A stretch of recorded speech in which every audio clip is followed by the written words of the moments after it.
લક્ષ્ય ન્યૂઝ, એક નજર, એક લક્ષ્ય. જિલ્લા સ્તરીય મેળો આર્થિક ભાગીદારીને વેગ આપશે અને લાખો મહિલાઓ માટે પ્રેરણાદાયી બનશે.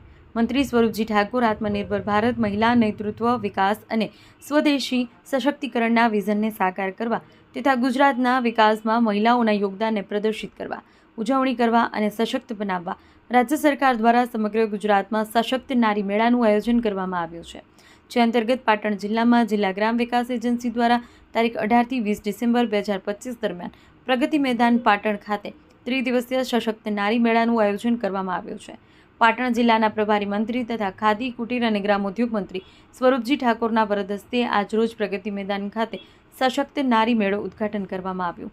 આ પ્રસંગે મંત્રી સ્વરૂપજી ઠાકોરના હસ્તે વિશિષ્ટ કામગીરી કરનાર સ્વસહાય જૂથની મહિલાઓને પ્રમાણપત્ર આપી સન્માનિત કરવામાં આવી. તેમજ મંત્રીએ મેળામાં વિવિધ સ્ટોલ્સની મુલાકાત લઈ કામગીરીનું નિરીક્ષણ કર્યું હતું. આ મેળામાં કુલ 100 સ્ટોલ ઊભા કરવામાં આવ્યા છે, જેમાં જિલ્લાની મહિલા ઉદ્યોગ સાહસિકો દ્વારા તૈયાર કરાયેલા સ્વદેશી ઉત્પાદનો, હસ્તકલા સામગ્રી, ખાદ્ય પ્રક્રિયા, મિલેટ આધારિત ઉત્પાદનો, હાથ વણાટ અને ખાદી એકમો સહિત વિવિધ ઉત્પાદનોનું પ્રદર્શન તથા વહેંચાણ કરવામાં આવશે. ઉદ્ઘાટન પ્રસંગે મંત્રી સ્વરૂપજી ઠાકોરે જણાવ્યું કે વડાપ્રધાન નરેન્દ્ર મોદીના આત્મનિર્ભર ભારત મહિલા નેતૃત્વ વિકાસ અને સ્વદેશી સશક્તિકરણના વિઝન સાથે સુસંગત રીતે રાજ્ય સરકારે સમગ્ર ગુજરાતમાં સશક્ત નારી મેળાઓનું આયોજન કરવાનો નિર્ણય કર્યો છે. આ મેળાઓ ઉદ્યોગ સાહસિકો, લખપતિ દીદીઓ, ડ્રોન દીદીઓ, સ્વસહાય જૂથો, મહિલા ખેડૂત, સહકારી સંસ્થાઓ, સ્ટાર્ટઅપ અને વ્યવસાયિકોને મજબૂત પ્લેટફોર્મ પૂરું પાડશે. વધુમાં મંત્રીએ જણાવ્યું કે મહિલાઓ પાયાના સ્તરે પરિવર્તનકારી નવીનતા લાવી રહી છે અને આવા જિલ્લા સ્તરીય મેળાઓ મહિલાઓના સશક્તિકરણ, સ્થાપિત ઉત્પાદન, ઉદ્યોગ સાહસિકતા અને સ્વદેશી મૂલ્યોને પ્રોત્સાહન આપી આર્થિક ભાગીદારને વેગ આપશે તથા લાખો મહિલાઓ માટે પ્રેરણાદાયી સાબિત થશે.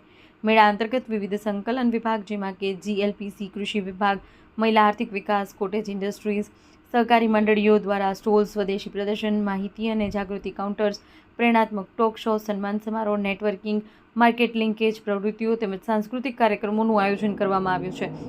કાર્યક્રમમાં જિલ્લા પંચાયતના પ્રમુખ હેતલબેન ઠાકોર, ધારાસભ્ય લવિંગજી ઠાકોર, જિલ્લા કલેક્ટર તુષાર ભટ્ટ, જિલ્લા વિકાસ અધિકારી CL પટેલ, જિલ્લા પોલીસ અધિક્ષક VN નાઈ, જિલ્લા ગ્રામ વિકાસ એજન્સીના નાયબ નિયામક RK મકવાણા સહિત જિલ્લા અને તાલુકા કક્ષાના અધિકારીઓ, સ્વસહાય જૂથના સંચાલકો તથા મોટી સંખ્યામાં મહિલાઓ ઉપસ્થિત રહ્યા હતા. રિપોર્ટર દિલીપસિંહ જાડેજા, શંખેશ્વર, પાટણ. આજે પાટણ ખાતે સ્વદેશી મેળાનું આયોજન કરેલ છે. એની અંદર અહીં જ સ્વદેશી જે પણ ચીજવસ્તુઓ જે અહીંની મહિલાઓ બનાવે છે એનો એક 100 દુકાનનો આજે ખુલ્લો મૂકવામાં આવ્યો છે.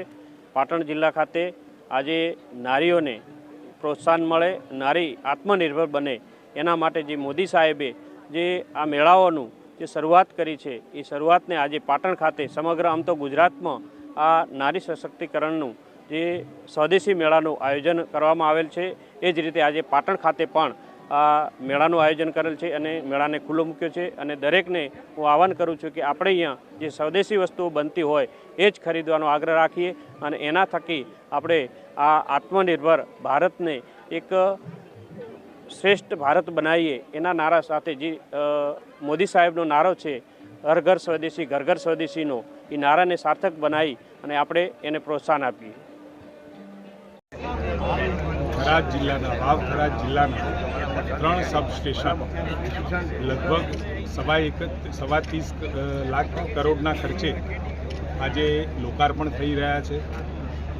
લગભગ 14 ગામના 4000 ઉપરના લગભગ 4300 જેટલા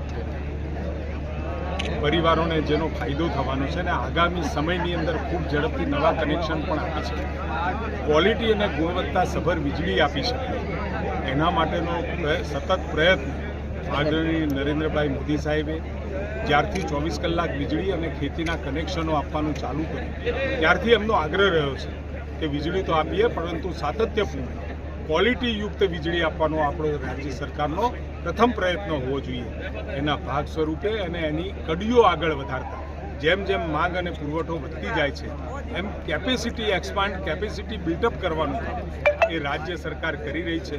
3 આજે બન્યા છે અને આવતા સમયમાં નવીન 24નું આયોજન પણ થઈ રહ્યું છે, જેથી કરી જેમ જેમ વીજ વપરાશ વધે એ પ્રમાણે ડિસ્ટ્રીબ્યુશન લોસીસની સાથે લોકોને ગુણવત્તાયુક્ત વીજળી પહોંચે એનો પ્રયત્ન વીજળી વિભાગ કરી રહ્યું છે. અને સાથે સાથે તમામ નાગરિકોને મારી એ અપીલ છે, ઘરમાં રહેતા હોય, દુકાનમાં હોય, કોમર્શિયલ હોય કે રેસિડેન્શિયલ કે ખેતીમાં કામ કરતા અમારા ખેડૂત ભાઈઓ એ વીજળી બચાવવાનો સંકલ્પ લે, બિનજરૂરી વીજળીનો વેડફાટ ના થાય. ઉર્જા સંરક્ષણનું કામ એ આવતા સમયની અંદર વીજળીના વપરાશ સાથે ઉર્જાની બચત પણ એટલો જ મહત્વપૂર્ણ વિષય છે. ત્યારે આ નવા 3 સબસ્ટેશન નવા જિલ્લાને સમર્પિત છે.